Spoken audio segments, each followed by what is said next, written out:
कभी कभी ना सबसे गहरे फलसफे बहुत ही मामूली सी जगहों पर छिपे होते हैं। आज हम कुछ ऐसा ही करने वाले हैं। एक बच्चों की कविता को उठाएंगे और देखेंगे कि कैसे वो एक मजबूत देश बनाने का पूरा ब्लूप्रिंट हमें समझाती है। चलिए शुरू करते हैं। अच्छा, तो ये जो टाइटल है, स्वस्थ शरीर, स्वस्थ मन, स्वस्थ राष्ट्र, ये सिर्फ एक नारा नहीं है, ये अपने आप में एक पूरी थीसिस है। और यहीं से एक बड़ा सवाल उठता है, एक फिट बॉडी, एक फिट माइंड और एक फिट नेशन, इन तीनों में आखिर कनेक्शन क्या है? बस इसी पहेली को आज हम परत दर परत खोलने वाले हैं। तो हमारी पड़ताल का पहला पिलर यानी स्वस्थ शरीर। आइए देखते हैं कि इस कविता की जो कैरेक्टर्स हैं वो फिजिकल एक्टिविटीज के जरिए खुद को कैसे मजबूत बनाते हैं। शुरुआत करते हैं अनंत की कहानी से। यहाँ जो शब्द है ना, पथरीली, उस पर गौर कीजिए। ये सिर्फ जमीन की बात नहीं हो रही है, ये असल में जिंदगी में आने वाली मुश्किलों का प्रतीक है।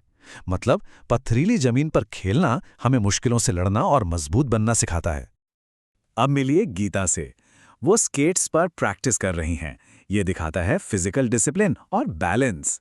लेकिन रुकिए, गीता की कहानी यहीं खत्म नहीं होती। उसमें एक और मजेदार पहलू है जो हम आगे देखेंगे। और ये है शबाना। बहुत तेज वो रेस जीतती है और अपनी सबसे तेज गति का जश्न मनाती है। ये सिर्फ जीतने की खुशी नहीं है, बल्कि ये हुनर, मेहनत और खुद को हमेशा बेहतर बनाने की जो सोच है उसे दिखाता है।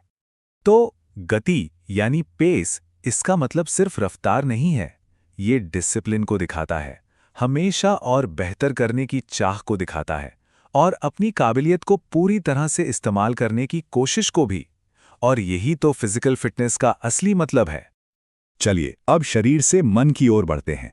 अब हम इस फलसफे के दूसरे पिलर को देखेंगे, स्वस्थ मन। देखते हैं कि ये कैसे बनता है। ये स्लाइड देखिए, कितनी शानदार तरीके से दिखाती है कि ये कविता फिजिकल और क्रिएटिव दोनों तरह की एक्टिविटीज को बराबर का महत्व देती है। एक तरफ हॉकी, स्केटिंग, साइकिलिंग, तो दूसरी तरफ गिटार, सितार और गाना। ये एक वेल राउंडेड इंसान बनाने का पूरा खाका है। चलिए वापस गीता की कहानी पर चलते हैं। वो स्केट्स पे प्रैक्टिस करती है और फिर ये लाइन आती है।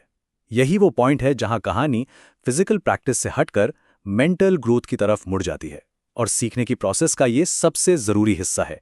मतलब यहां गलतियों को नेगेटिव तरीके से नहीं देखा जा रहा है, बल्कि उन्हें सीखने की प्रोसेस का एक जरूरी हिस्सा बताया गया है।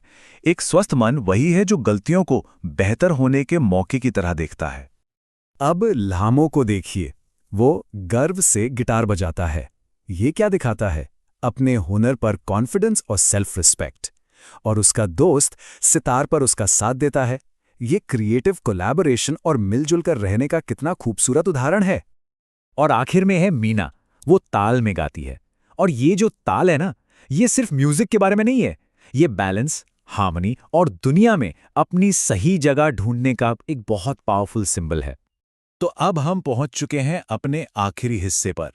अब हम स्वस्थ शरीर और स्वस्थ मन की इन क्वालिटीज को स्वस्थ राष्ट्र के बड़े आइडिया से जोड़ेंगे। कविता की ये आखिरी लाइनें एक तरह से इस पूरे फलसफे का कंक्लूजन है। एक ऐसा समाज जिसकी नींव खुश और आगे बढ़ने वाले लोगों पर टिकी है। एक ऐसी जगह जहां खेलना और सीखना कोई बोझ नहीं, बल्कि एक मजेदार चीज है। तो इन नए शब्दों को बस एक वोकैबुलरी लिस्ट मत समझिए। ये वो कोर क्वालिटीज हैं जो इस कविता के हिसाब से एक मजबूत देश बनाने के लिए जरूरी हैं। अनंत से हमें रेजिलियंस मिलता है, लाहमो से कॉन्फिडेंस, शबाना से आगे बढ़ने की चाह और मीना से बैलेंस। ये सब मिलकर ही तो खुशी और हुनर बनाते हैं। तो हम इस पड़ताल को एक सोचने वाले सवाल के साथ खत्म करते हैं।